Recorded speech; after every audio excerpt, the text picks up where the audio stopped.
Motion में हम दो कॉन्सेप्ट देखते हैं। तो सबसे पहला एक कॉन्सेप्ट कि पहली बात तो है कि प्रोजेक्टाइल मोशन 2D मोशन का एक स्पेशल केस है। तो कोई भी ऑब्जेक्ट अगर 2 डायमेंशन मोशन कर रहा है तो उसमें एक केस प्रोजेक्टाइल मोशन भी आता है। और प्रोजेक्टाइल मोशन के अंदर जो मेन इफेक्ट होता है वो किसका होता है? ग्रेविटेशनल एक्सेलरेशन का। तो मेन इफेक्ट किसका है? ग्रेविटेशनल एक्सेलरेशन का। तो इसमें दो अपन एग्जांपल देखते हैं इसके सबसे पहले, उसके बाद इसके न्यूमेरिकल इसी बेस पर करेंगे। सबसे पहला एग्जांपल प्रोजेक्टेड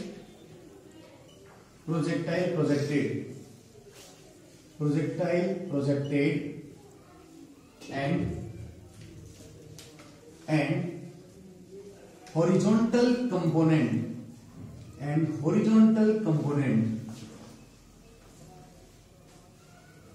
remains constant। तो सबसे पहला example horizontal component remains constant. इसमें हमें एक एजम्पशन मानना पड़ेगा कि प्रोजेक्टाइल मोशन की न्यूमेरिकल करते समय हमें एयर फ्रिक्शन को नेग्लेक्ट करना होगा। तो एयर फ्रिक्शन को ध्यान में नहीं देना आपको। सबसे पहले इस एग्जांपल में हमें देखते हैं कि एक ऑब्जेक्ट को हमने, या एक ऑब्जेक्ट है और वो उस ऑब्जेक्ट को अपन ले लेते हैं एक प्लेन लेते हैं।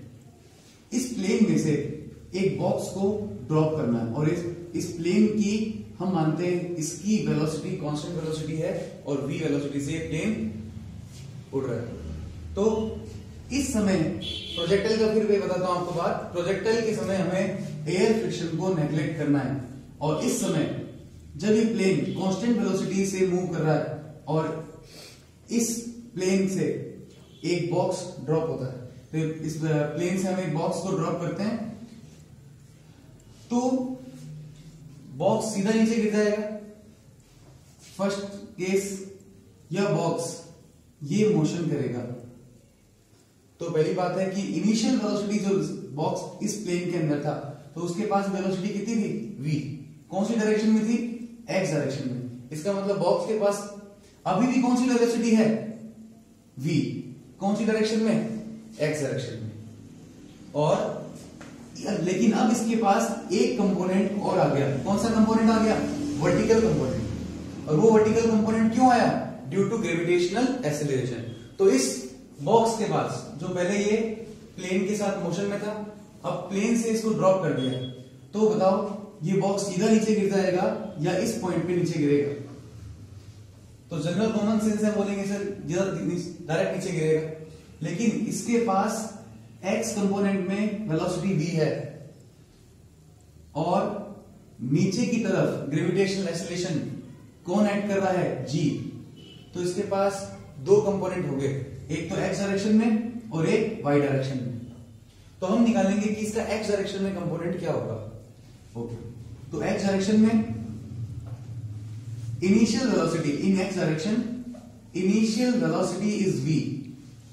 तो x डायरेक्शन में इनिशियल वेलोसिटी v है, x डायरेक्शन में फाइनल वेलोसिटी भी v है, क्योंकि x डायरेक्शन में एक्सेलरेशन नहीं है।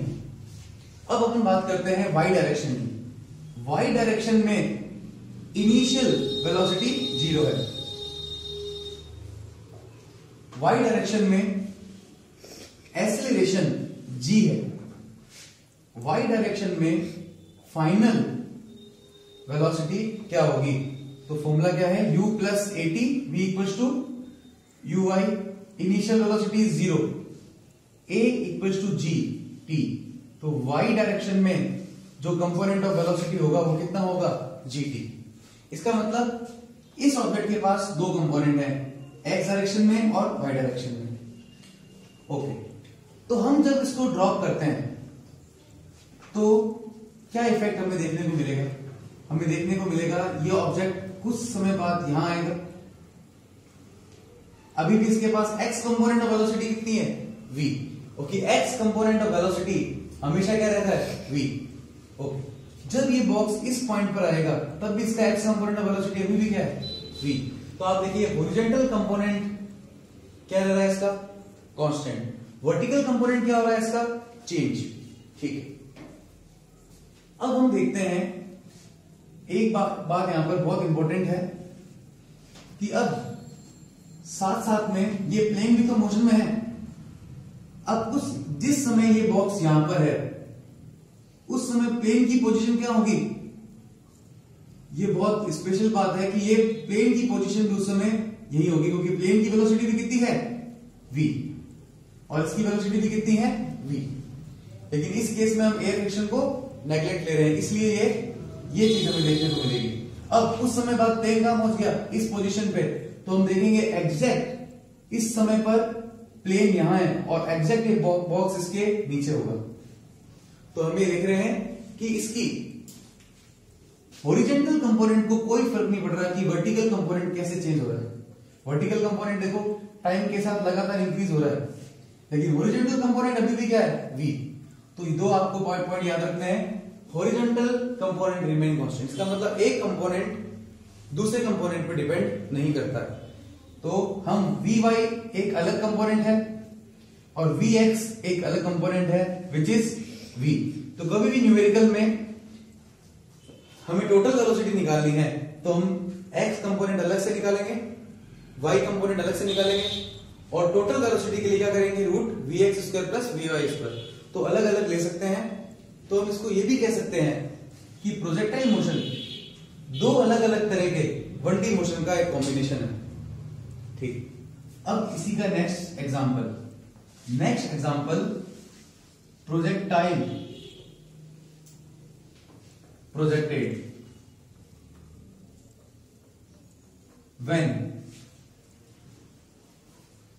with vertical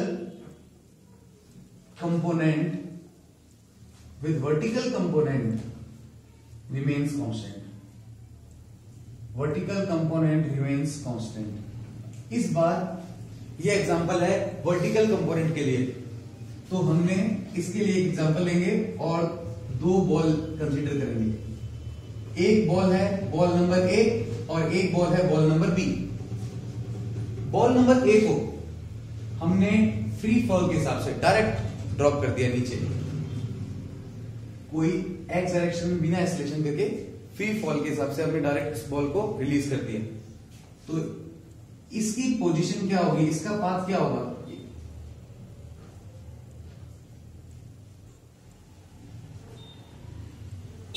तो बॉल ए का मोशन कुछ इस तरह से मिलेगा हमें, लेकिन उसी समय हम बॉल बी को कुछ अलग तरह के मोशन से रिलीज करेंगे। हमने इसको क्या कर दिया था, फ्री फॉल। इस बी बॉल को हम अलग तरह के मोशन से देंगे, इसको इनिशियली कुछ फोर्स देके छोड़ेंगे। जब हमने इसको इनिशियली कुछ फोर्स देके छोड़ेंगे तो ये बॉल का मोशन हम देखेंगे कि ये बॉल इस तरह से गिरेगी, क्योंकि इसके पास एक्स डायरेक्शन में भी क्या है, वेलोसिटी। ओके, अब हम दोनों बॉलों को जब कैलकुलेट करेंगे या दोनों बॉलों को देखेंगे तो हमें एक बात पता लगेगी कि बॉल बी एग्जैक्टली उसी टाइम पे पहुंची जिस समय बॉल ए ग्राउंड पे पहुंची। तो दोनों बॉल एग्जैक्टली सेम टाइम पर ग्राउंड पे पहुंची। लेकिन एक बात ध्यान रखनी है, दोनों को हमने थ्रो भी एक उसी टाइम पे किया था, तो दोनों एग्जैक्टली सेम ग्राउंड को टच करेंगे। तो इसका क्वेश्चन है क्यों, ऐसा क्यों? तो इसका आंसर है कि जब हमने बॉल ए को रिलीज किया तो हम ये केवल कौन सी डायरेक्शन में जा रही है, वाई डायरेक्शन में। बॉल बी कितनी डायरेक्शन में जा रही है, एक्स में भी और वाई में भी। तो बॉल बी के पास कितने कंपोनेंट, दो कंपोनेंट। बॉल ए के पास कितने कंपोनेंट, एक कंपोनेंट। बॉल ए की वेलोसिटी की वैल्यू क्या होगी, इनिशियल वेलोसिटी कितनी थी इसके पास, 0। तो बॉल ए की इनिशियल वेलोसिटी 0 थी। बॉल ए पर एक्सेलरेशन कितना लग रहा है, g। बॉल ए की फाइनल वेलोसिटी कितनी होगी, u0 u plus at equal to gt। तो बॉल ए की t टाइम बाद वेलोसिटी कितनी होगी, va इक्वल टू gt। इसका मतलब इस पॉइंट पर इसकी वेलोसिटी होगी gt। बॉल बी की बात करते हैं, बॉल बी भी y डायरेक्शन में इसके पास इनिशियल वेलोसिटी कितनी थी, 0 y डायरेक्शन में। जब हमने यहां से फेंका तो उसके पास x डायरेक्शन में थी, y डायरेक्शन में इनिशियल वेलोसिटी कितनी थी, 0। क्योंकि वेलोसिटी वाई डायरेक्शन में तो नीचे बढ़ रही है जब उसको ग्रेविटेशनल एक्सीलरेशन खींच रहा है। तो बॉल बी के पास एक्स डायरेक्शन में वेलोसिटी कितनी है, इनिशियल वेलोसिटी कितनी है, let U X. Y direction में इनिशियल वेलोसिटी कितनी है, ये वही प्रोजेक्टाइल प्रोजेक्टेड हॉरिजॉन्टली, वही केस हो गया है। वाई डायरेक्शन में इनिशियल वेलोसिटी कितनी है, 0। वाई डायरेक्शन में एक्सेलरेशन कितना है, g। और इसकी फाइनल वेलोसिटी कितनी होगी बॉल बी की, t टाइम बाद, u plus at, u is 0, a is g and t is p। तो आप देखिए कि दोनों की फाइनल वेलोसिटी वाई डायरेक्शन की बात जब हम चेक कर रहे हैं तो वाई डायरेक्शन में दोनों की वेलोसिटी सेम होगी। इसका मतलब वाई डायरेक्शन में दोनों एक ही टाइम पर पहुंचेगी। इसका मतलब इसके पास दो कंपोनेंट हैं, x और y, लेकिन x कंपोनेंट y कंपोनेंट पे डिपेंड नहीं कर रहा। y कंपोनेंट वही रहेगा जो फ्री फॉल करने पर होता, x कंपोनेंट भी साथ में इसके ऐड हो गया। इसका मतलब प्रोजेक्टाइल मोशन में जो दो डायमेंशन होती है x और y, वो एक दूसरे पर डिपेंड नहीं करती। इसमें देखिए आप कौन सा कंपोनेंट सेम था, हॉरिजॉन्टल कंपोनेंट। इसमें आप देखिए कौन सा कंपोनेंट सेम है, वर्टिकल कंपोनेंट। तो ये दो केसेस पर न्यूमेरिकल आते हैं। तो इस एग्जांपल में वापस देखिए कि इस केस में इन दोनों के पास हॉरिजॉन्टल कंपोनेंट सेम है, लेकिन इस ऑब्जेक्ट के पास अब से वर्टिकल कंपोनेंट भी आ गया, इसलिए इसने वर्टिकल डायरेक्शन में भी मोशन करना स्टार्ट कर दिया। लेकिन अभी भी इसके हॉरिजॉन्टल कंपोनेंट सेम है, इसलिए हॉरिजॉन्टल डायरेक्शन में सेम ट्रेवल कर रहे हैं। इसमें देखिए आप, इसमें इनका vertical component of velocity same है, इसलिए वर्टिकल डायरेक्शन में h1 डिस्टेंस कवर करेगा, ये भी h1, ये वर्टिकल डायरेक्शन में h2, ये भी h2, वर्टिकल डायरेक्शन में h3, ये भी h3, वर्टिकल डायरेक्शन में h4, ये भी h4। हॉरिजॉन्टल इसकी क्या है, इससे कोई लेना देना नहीं है। वर्टिकल इस पे क्या है ये देखना, इसके पास हॉरिजॉन्टल कंपोनेंट भी है, इसलिए हॉरिजॉन्टल डायरेक्शन में भी ट्रेवल कर रहा है और वर्टिकल में भी। तो एक बात प्रोजेक्टाइल मोशन से समझ में आती है कि वर्टिकल कंपोनेंट और हॉरिजॉन्टल कंपोनेंट अलग अलग अपन कैलकुलेट कर सकते हैं और टोटल इफेक्ट के लिए हम उनको ऐड कर सकते हैं बाद में। नेक्स्ट क्वेश्चन देखिए, a ball is thrown from a point with speed v naught at an angle of projection theta. From the same point and at the same instant, a person starts running with a constant speed v naught by 2 to catch the ball. Will the person be able to catch the ball? If yes, what should be the angle of projection? तो एक ball को theta angle पर v naught speed से project किया है, theta angle पर v naught speed से project किया है। अब उस बॉल के दो कंपोनेंट होंगे, जहां से एंगल बन रहा है v naught cos थीटा और v naught sin थीटा। अब बॉल का हॉरिजॉन्टल कंपोनेंट कितना है, v naught cos theta. So horizontal component of ball, horizontal component of ball is v naught cos theta, and at the same instant a person is running with a constant speed v naught by 2. अगर ball का horizontal component और जो person run कर रहा है उसका v naught by 2 दोनों की वैल्यू सेम हो तो पर्सन उस बॉल को कैच कर सकता है। Person will catch the ball if horizontal component is equal to, if horizontal component is equal to velocity of person, then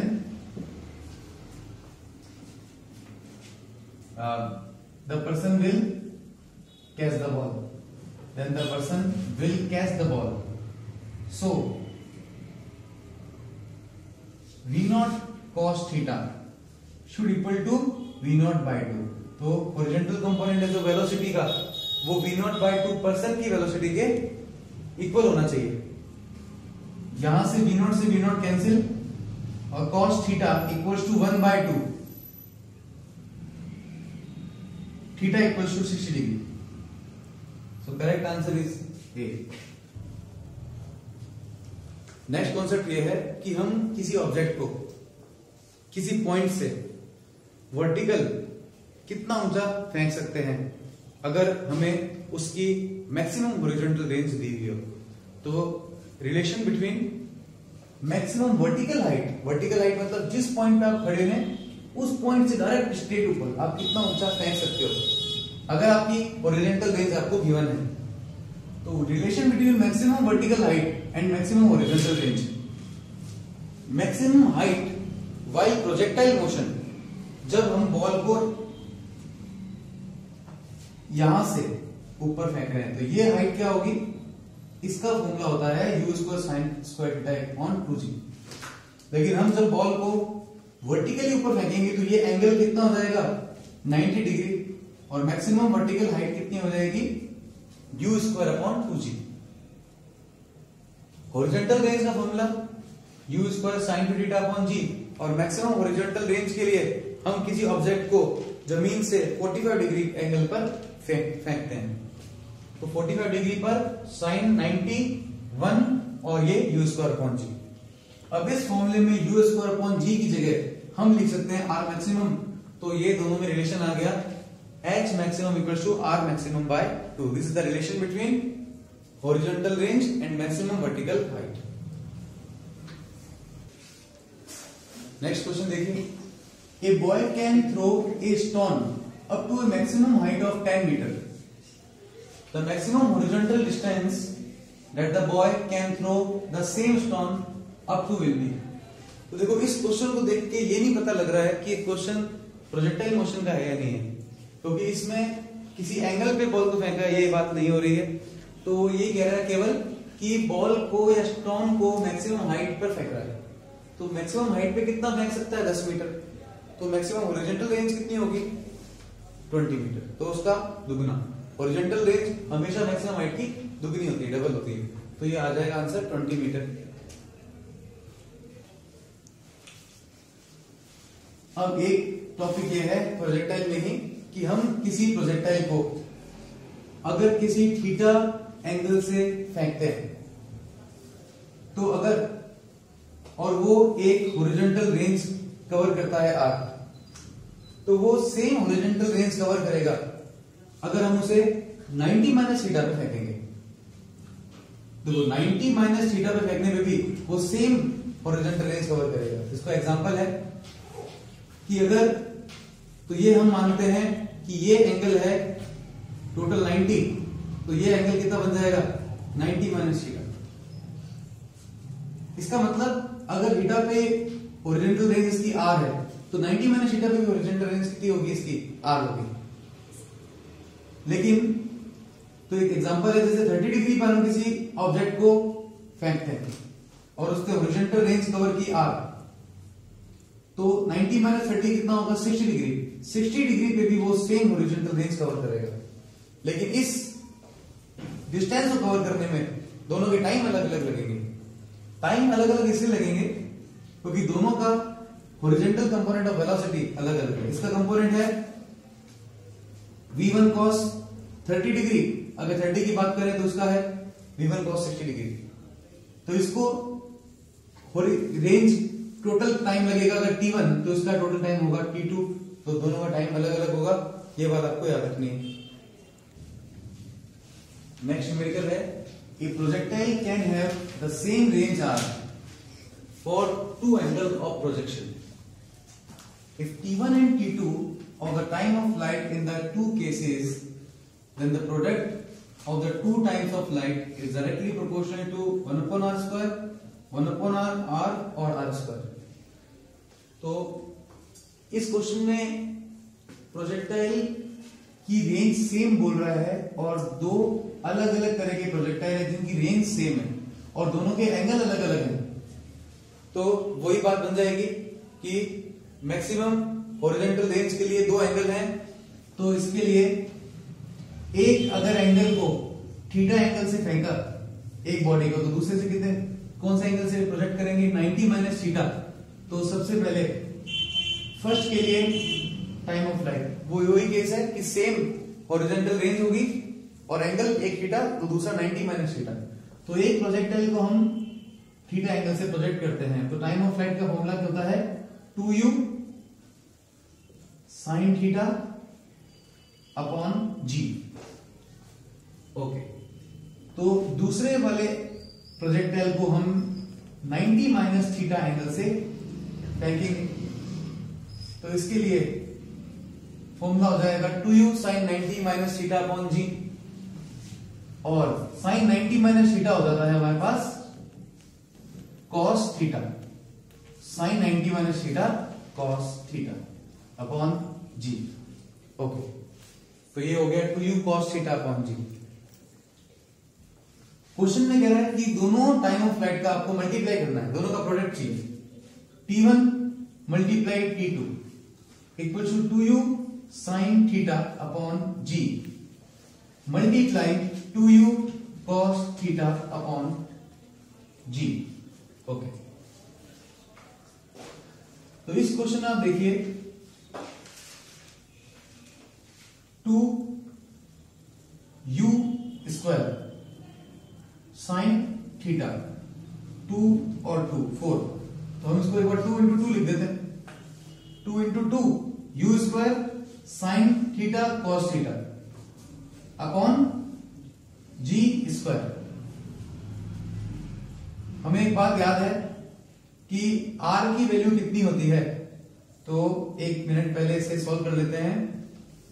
u square sine 2 theta upon g कितना होता है, तो देखिए पहले तो ये 2 और 2 साइन थीटा कॉस थीटा कितना होता है साइन 2 थीटा। इधर से देखिए 2 sign theta cos theta sine 2 theta, और यहां से यू स्क्वायर, एक 2 पड़ा है आगे upon g. U square sine square theta, इसको जी इंटू जी लिख लें। U square sine 2 theta upon g कितना होता है आर, तो ये पूरा क्या बन रहा है horizontal range R, u square sine theta upon g. तो t1 multiply t2 2 r bye g, 2 और g क्या है कांस्टेंट, तो t1 और t2 का प्रोडक्ट किसके प्रोपोर्शनल है r, तो इसमें कौन सा ऑप्शन करेक्ट होगा c। नेक्स्ट बिल्कुल देखिए, a boy playing on the roof of a 10 metre high building throws a ball with a speed of 10 meter per second at an angle of 30 degree with the horizontal. How far from the throwing point will the ball be at height of 10 meter from the ground? तो इस question में यह है कि एक building 10 metre height से, एक building की 10 मीटर हाइट से एक बॉल को फेंका जाता है। तो यहां से 10 मीटर हाइट से एक बॉल को थ्रो किया जाता है और वापस वो बॉल 10 मीटर हाइट तक ही पहुंचती है। ये देखिए, how far from the throwing point will the ball be at height of 10 metre from the ground. तो ग्राउंड से 10 मीटर ऊपर से ही बॉल को प्रोजेक्ट किया और वापस बॉल ग्राउंड से 10 मीटर ऊपर ही आकर रुकी, तो ये प्रोजेक्टाइल मोशन हो गया और ये जो डिस्टेंस होगी वो हॉरिजॉन्टल रेंज होगी। तो हमें निकालना है हाउ फार, यहां से यहां तक की डिस्टेंस आ। तो इसे बहुत इजी फॉर्मूला हॉरिजॉन्टल रेंज का u square sine 2 theta upon g. U square, u is initial velocity, a boy playing on the roof of 10 meter high building, initial velocity is a boy playing, yes, u square sine 2 theta and 2 theta is 60 degree, g is 10, speed of 10 100 and 30 degree, sin 60 upon 10, 10 sin 60 is root 3 by 2, 5 root 3, 5 into 1.732 which is equal to 8.66 meter. So horizontal range is 8.66.